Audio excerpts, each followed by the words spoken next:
Billy. Drawing mo ako. ka. Tapos drawing ko si Pablo. Yes. Okay.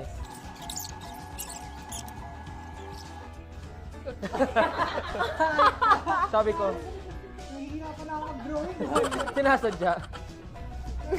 Ay, wow, grabe! It's an art! Grabe, kala mo poster making contest.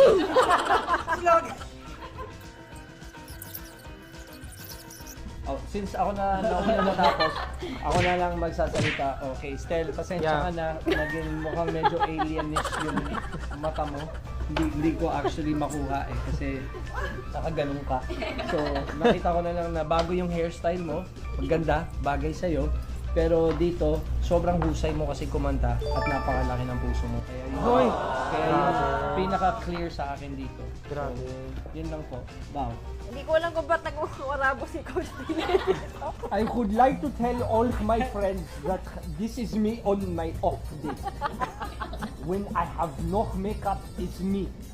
I work in Dubai, in Saudi too. Okay? Ang galing. Ako, tinry ko.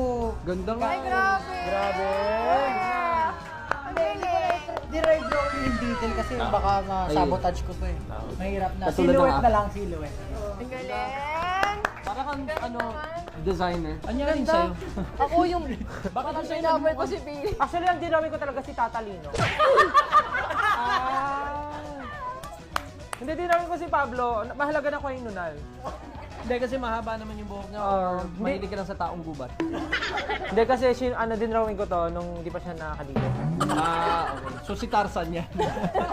Hindi, si Pablo, ayan, guess nyo naman siguro kasi may nunal. Ito, ano to, mga langgam. Hindi kasi gumawa siya music, di ko alam bakit ganyan sinulat ko. So, yun eh, si Pablo. Mahalaga may nunal, tsaka red yung lips. Oh, yun. Tsaka may belt. May belt siya, pero wala siyang kamay. Mas mahaba kasi yung... Ah, yan. Yan, yun lang Ang po. galing! So creative. Ngayon ko lang natitigan yung drawing, ha? Pamangga na to, ha? Parang... Hindi ko alam kung kalabaw to, o star apple, mango. Caricature ko na yung style ka. Kala mag-complain. Alam mo, walang mali sa art. Tapos yung mata ko, muntik na maging magkapatid, ha? Titigan yung mukha. Titigan mo yung puso. Yung buhok, di ko alam kung may net siyang suot, o naka-hair dye. Ito nga, pinapaalis ako ng bansa.